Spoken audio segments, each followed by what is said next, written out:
लेकर press conference कर रहे हैं, क्या मामला है? देखिए, सुपौल जिला में भ्रष्ट अधिकारी, भ्रष्ट राजनेता, भ्रष्ट अभियंता और आपूर्तिकर्ता का एक सुनियोजित गिरोह है। इसका स्पष्ट प्रमाण पिपरा नगर पंचायत में जो उनके क्रियाकलाप है, जब उसकी जांच एक आरटीआई कार्यकर्ता की हैसियत हम लोग करते हैं तो वह पूरा प्रमाणित होता है। नगर पंचायत पिपरा का स्थापना सरकार ने नगर के विकास के लिए, पिपरा के विकास के लिए 2022 में किया गया और नगर पंचायत पिपरा बनते ही लगता है कि भ्रष्टाचार, भ्रष्ट पदाधिकारी का वहाँ गिद्ध दृष्टिकोण आ गया और पूरे सरकार की जितनी राशि आती है उस राशि को लूटने लगे हैं।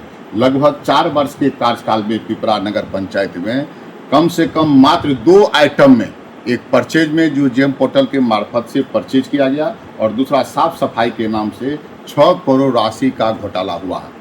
हम आपको यह उदाहरण देना चाहते हैं कि सितंबर 2022 में जो नगर पंचायत पिपरा के द्वारा तत्कालीन कार्यपालक पदाधिकारी कीर्त स्वरूप ने एक निविदा निकाला और उस निविदा में जो तकनीकी बीट में तत्कालीन एडीएम अपर समाहर्ता विधुभूषण चौधरी की अध्यक्षता, कीर्त स्वरूप उसके पदाधिकारी थे और कनीय अभियंता, तीनों ने मिल करके एक ऐसे तकनीकी रूप से आपूर्तिकर्ता का सिलेक्शन किया गया जो आपूर्तिकर्ता का डॉक्यूमेंट्स था ही नहीं। यानी इको स्मार्ट वेस्ट वेंचर जो सुपौल में काम कर रहा था, उसके बदले स्मार्ट वेस्ट वेंचर जो दूसरी कंपनी है उसमें डॉक्यूमेंट्स लगा करके उसको तकनीकी रूप से सफल किया और अंतिम रूप से वित्तीय में 8 करोड़ 99 हज़ार में स्मार्ट वेस्ट वेंचर दरभंगा की जो कंपनी है उसको काम दिया गया और उसका एक डॉक्यूमेंट्स नहीं है, नहीं अनुभव प्रमाण पत्र है, न जीएसटी है, न इनकम टैक्स है, न जीएसटी है, न किसी अधिवक्ता का किसी का उसमें एक्सपीरियंस की दिया गया है। और 4 वर्ष में, लगभग 4 वर्ष में अभी तक वह 4 करोड़ राशि का भुगतान, प्रति वर्ष 1 करोड़ 8 लाख का भुगतान हो रहा है। वह पूर्णतः घोटाला है। फर्जी कागजात के आधार पर एक फर्जी एनजीओ को भुगतान किया जा रहा है और ये पदाधिकारी, इंजीनियर, सहायक जो स्वच्छता पदाधिकारी है दीपेश कुमार, सिर्फ उनका कमीशन लेने का उसको उसमें हिस्सा है, जबकि सरकार ने उसको स्वच्छता के लिए नोडल पदाधिकारी बना। साफ सफाई के नाम पर कुछ नहीं होता। रात्रि में सफाई करना है, पूरे शहर के नाला को साफ करना है, गंदगी को साफ करना है, सिर्फ कागजी कॉलम पूरा करते हैं। वर्तमान ईओ जो प्रियंका कुमारी है, ये इस भ्रष्टाचार को, पूर्व के भ्रष्टाचार को आगे बढ़ाते रहे। फिर स्वरूप से स्टार्ट हुआ और प्रियंका कुमारी जो लगभग 1.5 साल से हुआ है, इस भ्रष्टाचार को आगे बढ़ाया और दीपेश कुमार मिल करके पूरा का पूरा हुआ साफ सफाई के नाम पर लूट लिया। दूसरा, जेम पोर्टल के मार्फत से उपस्कर क्रय किया गया है।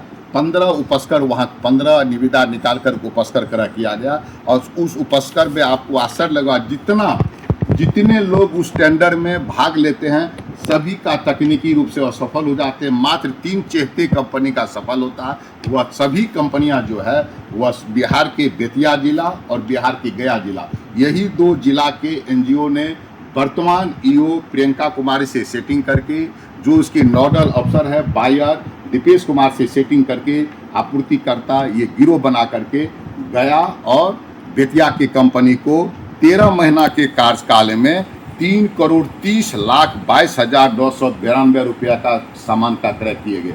आपको जानकर आश्चर्य होगा कि जेम पोर्टल पर जब इसका बाजार मूल्य देखते हैं इतने सामान का, तो सामान का दाम है मात्र 1 करोड़ 17 लाख, यानी 2 करोड़ 12 लाख रुपया का घोटाला हुआ।